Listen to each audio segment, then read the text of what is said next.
con esto le pido al equipo que nos grabe para saludar a mi compañero y amigo, al queridísimo Ricardo Sevilla, con quien nos enlazamos. Querido Ricardo, ¿cómo estás? ¿Cómo va la vaina? Me va muy bien, mi querido Toño. Yo la verdad estoy de manteles largos porque soy un fan de los ferrocarriles, de lo que en algún momento fueron los ferrocarriles nacionales de México, y que el sexenio de Ernesto Zedillo Ponce de León, de quien se habló hoy en la conferencia mañanera, le arrebató al pueblo de México, y habría que hacer la crónica puntual de lo que ha sucedido, de lo que está sucediendo en esta inauguración de, como bien apuntas, una obra emblema, una obra magna del gobierno federal. No es, y coincido contigo, el triunfo de un partido político, no es triunfo de Morena, es triunfo de la nación, triunfo del pueblo de México. A las 9:25 de hoy, viernes 15 de diciembre, lo vimos, el general de la Sedena, Óscar David Lozano Águila, inaugura este primer tramo del Tren Maya con unas palabras breves, contundentes, después de la conferencia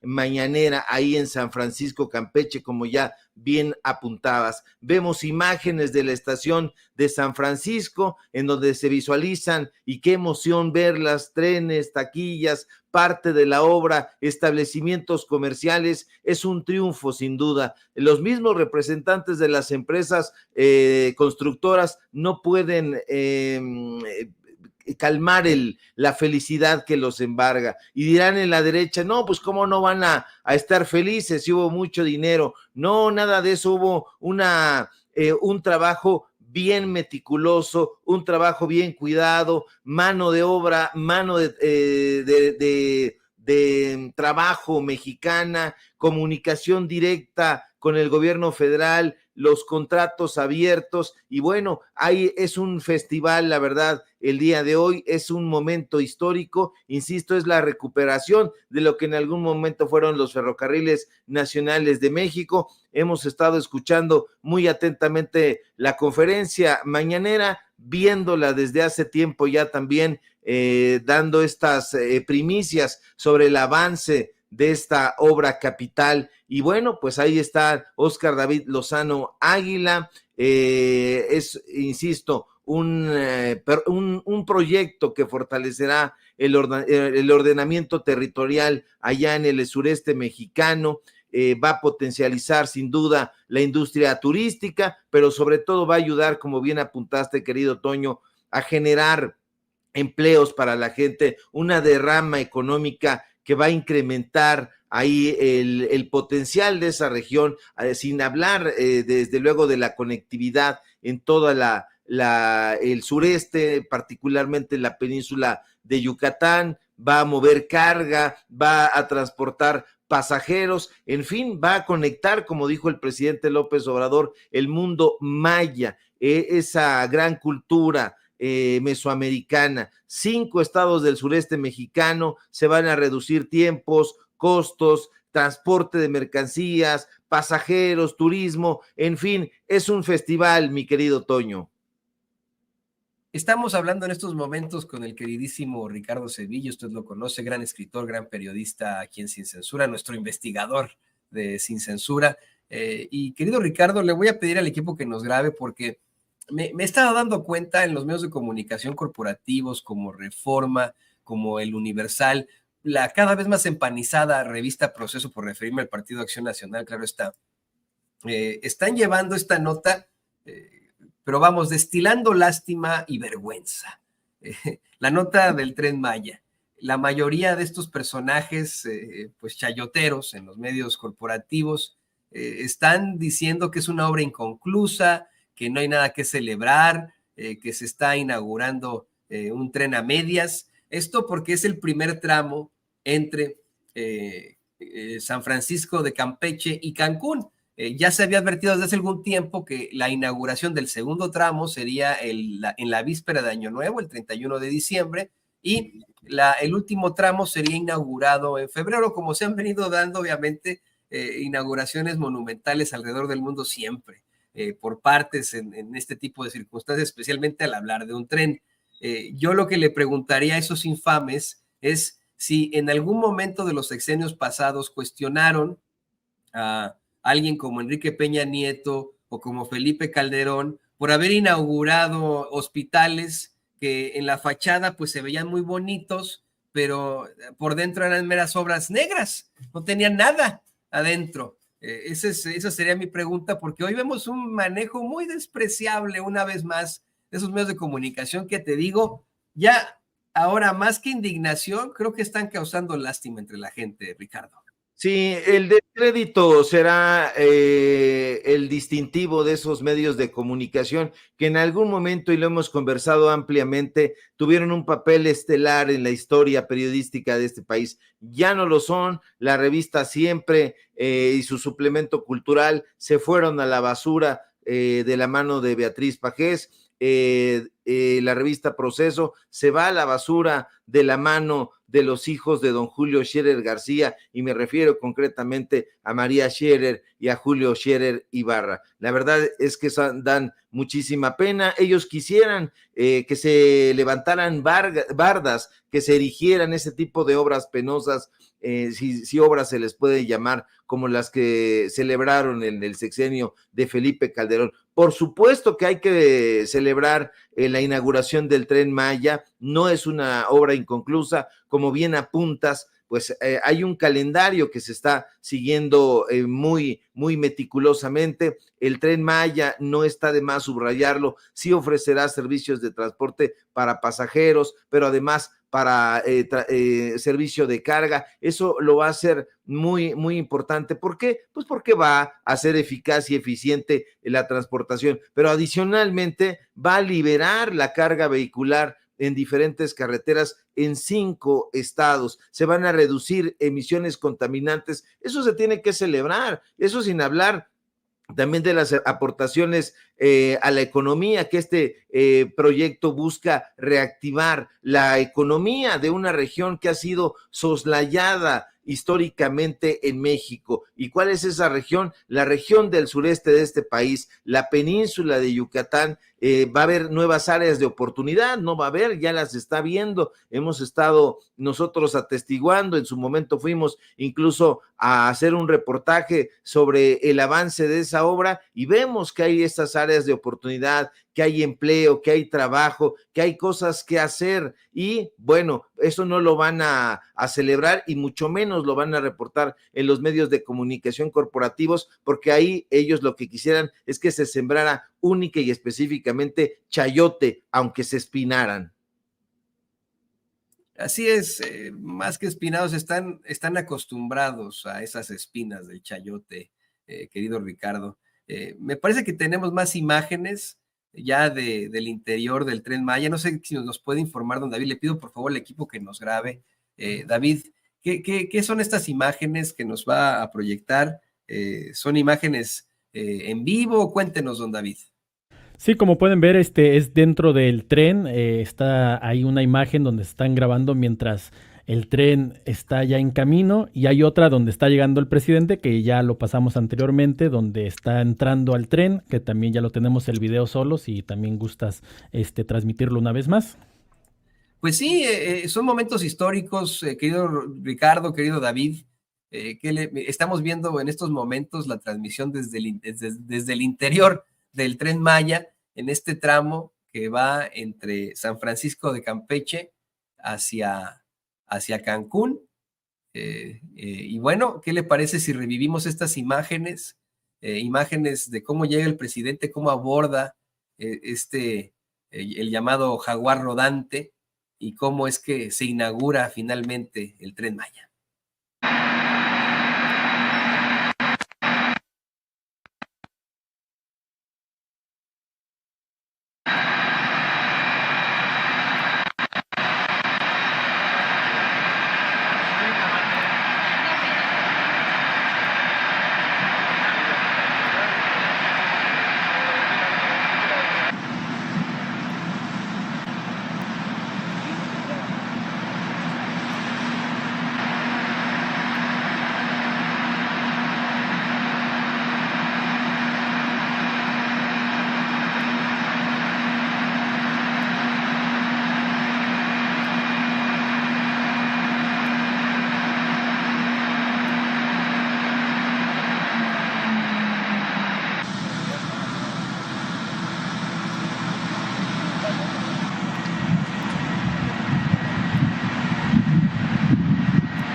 le digo, bueno, así se mantuvieron durante un tiempecito en lo que se daba ya el inicio de pues el Tren Maya, la salida del Tren Maya rumbo a Cancún.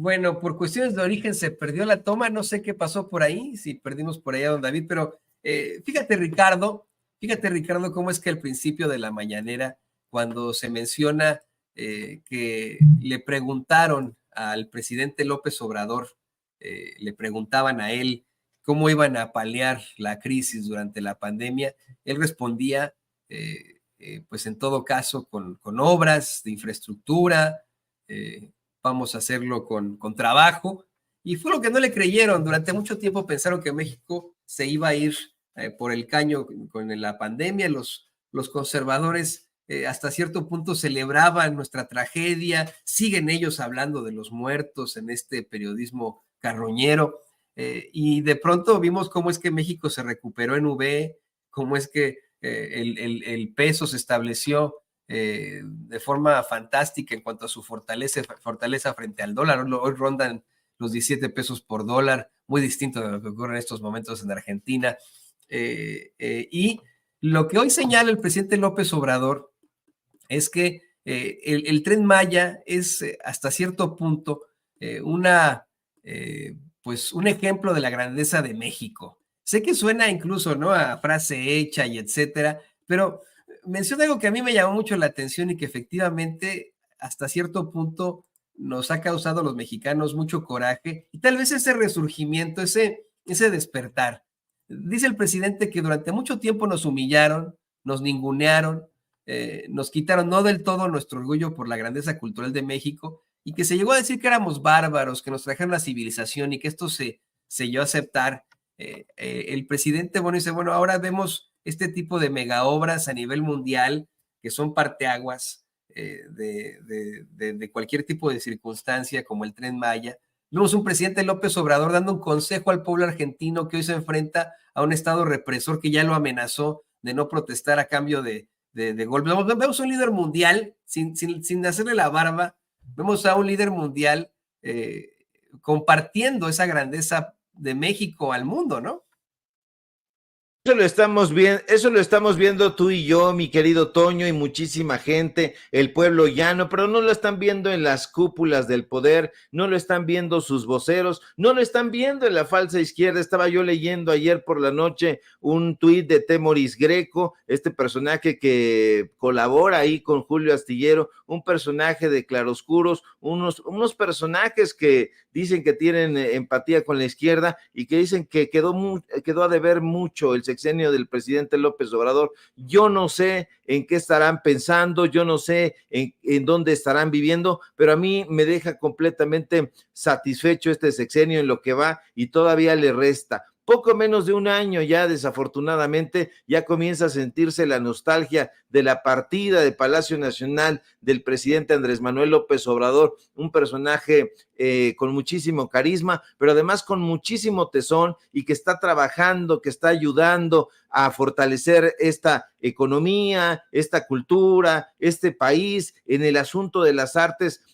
también ha aportado bastante. Yo creo que va a ser muy, muy difícil que alguien llene sus zapatos. Viene una continuación sin duda de la Cuarta Transformación, no se puede eso negar. Sin embargo, nos va a quedar la satisfacción de que vivimos tiempos en donde gobernó un personaje carismático, un personaje con muchísima energía, un personaje, ya lo hemos apuntado, que no ha bostezado, que no ha buscado una silla para sentarse, que sale a la conferencia presidencial sin un guión, sin un libreto, un hombre que hace sus pausas, que no habla de corrido, lo han criticado, pero que sin embargo tiene conectada la cabeza con la lengua y sabe perfectamente de lo que está hablando, y esa nostalgia ya se siente en el ambiente. Y bueno, pues corona su sexenio inaugurando el Tren Maya, inaugurando otras obras estructurales sumamente importantes, y con este pendiente también, hay que decirlo, de limpiar la Suprema Corte de Justicia de la Nación y en general el Poder Judicial, y es un tema que se va a quedar ahí. Ojalá que venga otro sexenio y donde venga también muchísimo aporte a esta transformación del pueblo de México, que desde mi punto de vista ya no se puede parar. ¿Por qué no se puede parar? Porque el pueblo está politizado, porque el pueblo está cada vez más consciente, aunque haya todavía algunos descaminados, pero la información está cundiendo, la información está proliferando, y bueno, pues habrá gente que no quiera hacer caso, pero definitivamente esto que estamos viendo no se puede objetar. ¿Por qué? Pues porque son los datos duros, querido Toño. Los datos duros y tangibles, ¿no? Es un tren andando, es un tren que va en estos momentos pues ya moviéndose, lo que ellos decían que no iba a suceder, que no se iba a poder concretar, que no iban a poder concluir durante el sexenio, ¿no? Híjole, creo que lo duro es enfrentar la realidad para los conservadores, para la oposición en estos momentos. No sé si tenga ya el audio de López Dóriga, don David, porque creo que valdría mucho la pena comentarlo con Ricardo Sevilla, ahora que estamos hablando del Tren Maya, y ya nos vamos con Elena Batres. No me diga, don David, estaría buenísimo. Bueno, nos regresamos a ese tema. Si te parece, querido Ricardo, ¿qué te parece que nos graba el equipo para hablar de Elena Batres? Hoy el presidente López Obrador pues se muestra gustoso de la designación de Elena Batres como ministra de la Suprema Corte de Justicia de la Nación, y revela que ambas, tanto Lenia como Berta María Alcalde, obtuvieron de las calificaciones más altas en el Senado, y que de todos modos, como en la segunda votación, Lenia habría obtenido más que Berta María Alcalde, Lenia Batres habría obtenido más que Berta María Alcalde, pues en un acto de congruencia, Berta María le cedió su lugar y dijo, bueno, pues yo declino en favor tuyo, en frente del presidente López Obrador. Qué interesante este planteamiento, y qué interesante también el perfil, querido Ricardo, el perfil de una abogada con mucha trayectoria en la izquierda, que incluso ha sido cuestionada por la misma Lili Telles. Es que yo decía, no sé si viste este tuit infame que se aventó Lili Telles, molesta de que haya juramentado con el brazo izquierdo. Para que vean, ¿no? Le decía yo que a lo mejor Lili le molestó que no la nombraran a ella como una ministra de la Suprema Corte de Justicia de la Nación, pero pues ella no puede porque no terminó ni la preparatoria, ¿no? Y para este cargo, efectivamente, se necesita ser abogado, tener una larga trayectoria en cuestión de impartición de justicia. Pues bueno, pues no, eso no lo tiene de ninguna forma Lili Telles. Querido Ricardo, te escuchamos. Fíjate, querido Toño, público memorioso, que para quienes estudiamos en la UNAM en épocas álgidas, desafortunadamente en la UNAM siempre ha habido épocas álgidas, la familia Batres ha sido un referente, y conocemos perfectamente la lucha y el origen de esta familia, pero bueno, concentrándonos en Elena Batres, que desde ayer es nueva ministra de la Suprema Corte de Justicia de la Nación, pues vale la pena estudiar un poco o acordarse de dónde viene quien ya es la nueva ministra de la Suprema Corte. Lenia, Toño, tiene una amplia trayectoria militando en la izquierda, y por eso jura con la izquierda y apoya desde hace mucho tiempo causas ciudadanas. Formó parte del Partido Socialista Unificado de México, el histórico PESUM, que fue un partido que heredó algunos de los preceptos que defendió álgidamente el Partido Comunista Mexicano. De hecho, en su declaración de principios, el PESUM decía que su principal objetivo era llegar al poder político para transformar la sociedad capitalista mexicana en otra sociedad donde los medios de producción fueran de propiedad social y no privilegio de unos cuantos. Es decir, Lenia siempre ha tenido una visión social y transformadora. Y eso no es todo, Toño. Lenia, además de participar en organizaciones sociales como la Unión de Vecinos de la Colonia Doctores, como la Unión Nacional de Jóvenes, también formó parte del Consejo Estudiantil Universitario, del histórico CEU, que fue creado en octubre de 1986 por estudiantes precisamente de la UNAM como una forma de organización estudiantil para resistir el intento de las mentadas reformas estructurales y académicas que en ese momento proponía el rector Jorge Carpizo. Bueno, usted sabe perfectamente quién fue Jorge Carpizo.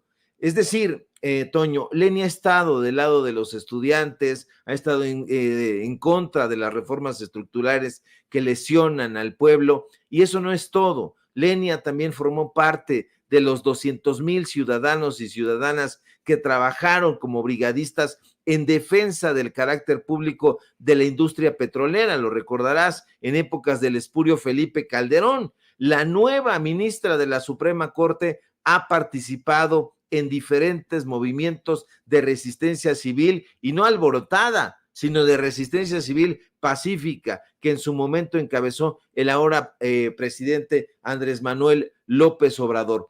Ha estado vinculada Lenia al presidente López Obrador. Por supuesto que sí, eso es innegable, pero eso no es una mácula en contra de Lenia. Al contrario, ya la propia ministra Yasmín Esquivel, que la veíamos ahí solitaria en una isla desierta rodeada de tiburones comandados por Norma Piña, ha saludado a Lenia Batres desde su cuenta oficial, y bueno, pues ahí vemos que aporta datos importantes Yasmín Esquivel, y a mí me da muchísimo gusto porque yo creo que, a diferencia de otros perfiles, Lenia Batres va muy vinculada hacia la transformación, hacia la izquierda, y no va a haber ningún tipo de traición como en su momento lo hicieron algunos otros ministros, y sobre todo, yo he de subrayarlo, la ministra ¿cómo se llama esta ministra? Que era la titular del SAT, para que vea usted que no tenemos el prompter. Margarita Ríos Farjat. Exactamente, mi querido Toño, qué bueno que me sales al paso con esta aportación. Margarita Ríos Farjat o Farjat, esta mujer que llegó también de la mano del presidente López Obrador, propuesta por él, y que ahí algo pasa en la Suprema Corte de Justicia. Bueno, yo creo que 600,000 pesos de prestaciones hacen que los que no tienen los preceptos bien fundamentados se vendan al mejor postor, y eso ha sido el caso de diferentes ministros propuestos por el presidente López Obrador. Afortunadamente, pues ya vemos ahí en el Poder Judicial un contrapeso. Yo creo que van a ser una muy buena mancuerna Yasmín Esquivel y Lenia Batres. Yo veía también con simpatía a Loretta Ortiz Alf, pero después de lo que fue a decir allá a la Feria Internacional del Libro de Guadalajara, ya tengo mis dudas, porque se fue nada más ni nada menos que a defender que los ministros no fueran votados democráticamente. Hágame usted el favor, yo creo que sí deben ser votados democráticamente. Eso ha sucedido en la historia de este país. Recordemos que uno de los grandes personajes de este país y de la intelectualidad mexicana, que fue presidente de la Suprema Corte de Justicia, fue nada más ni nada menos que Ignacio Ramírez, el Nigromante, presidente de la Suprema Corte de Justicia de la Nación. ¿Y cómo llegó ahí Ignacio Ramírez? Electo democráticamente. ¿Cómo va a ser posible que en el siglo XIX hubiera mayor democracia que la que hoy está viendo en la Corte. Eso me parece completamente inadmisible. Es muy relevante que alguien con el perfil de Lenia Batres llegue a la Corte, porque ella no ha dado un paso, lejos de las izquierdas. Entonces a mí me parece muy, muy importante que ella llegue al máximo tribunal de este país, porque sin duda va a aportar muchísimo para la consolidación de este proyecto transformador, pero ahora en el Poder Judicial, mi querido Toño.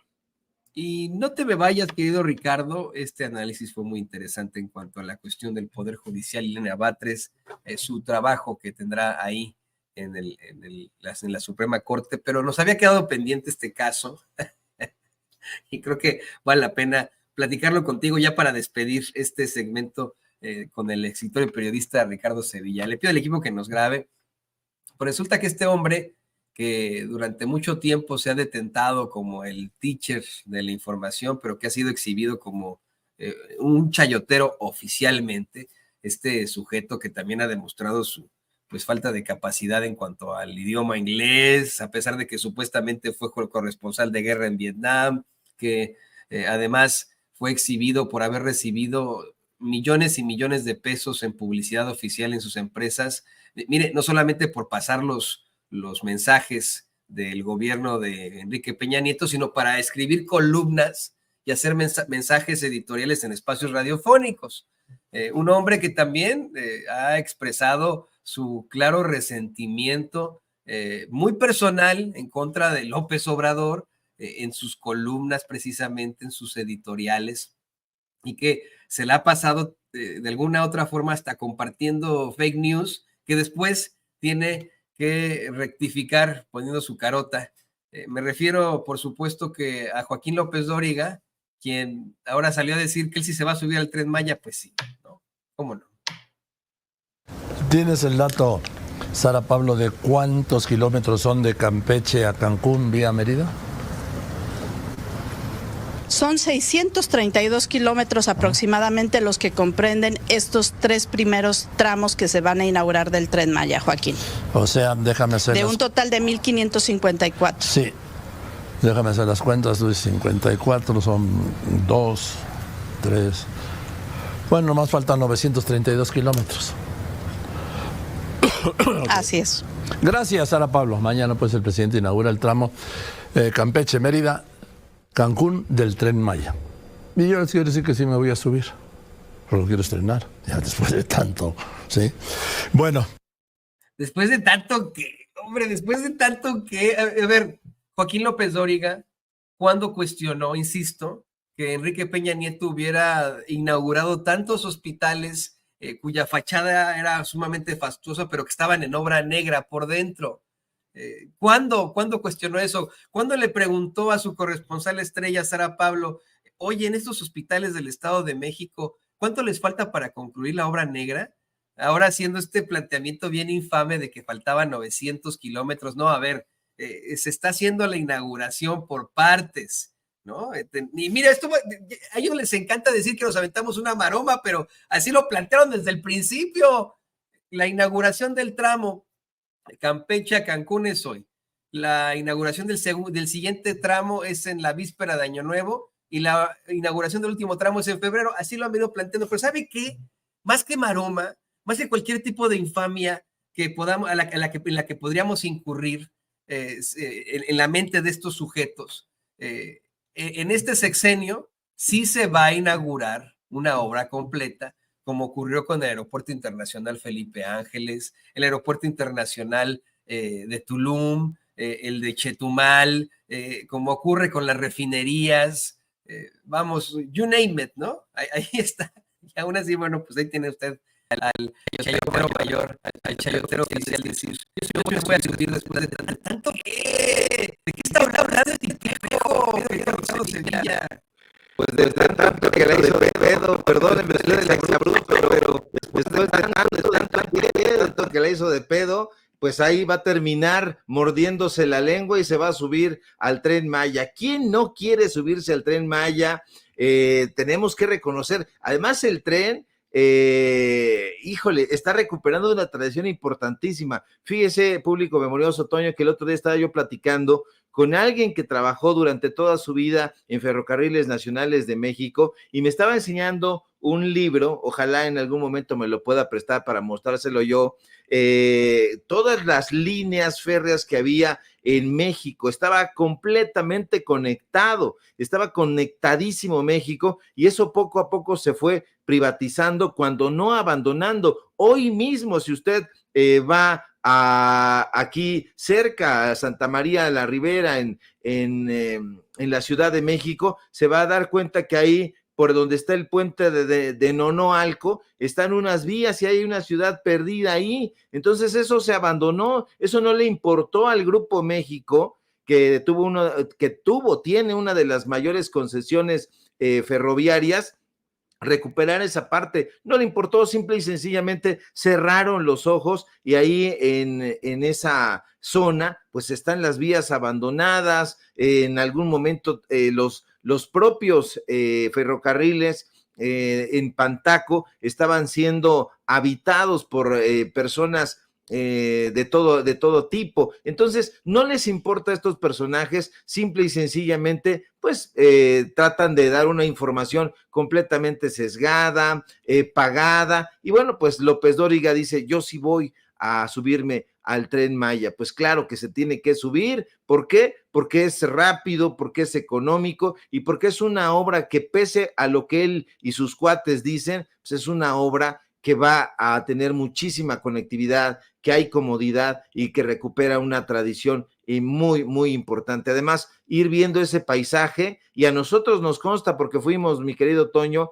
que no hubo esa tala de la cual se habló, incluso una buena parte en el tramo que va de Campeche a Quintana Roo, nos dimos cuenta y nos lo contaron las personas que estaban trabajando en la construcción, que era una carretera libre. Entonces lo único que se hizo fue tender las vías sobre ese asfalto. Entonces no hubo esta tala que estaban diciendo todos estos mequetrefes de la farándula, de Sélvame del Tren y todas esas boberías. No, finalmente les han dado una cachetada con guante blanco y está la inauguración del Tren Maya. Yo también en la primera oportunidad, mi querido Toño, estaré por allá, ojalá y nos lo cumpla nuestro querido Vicente, porque pues estamos ya con la maleta ahí para ir al Tren Maya.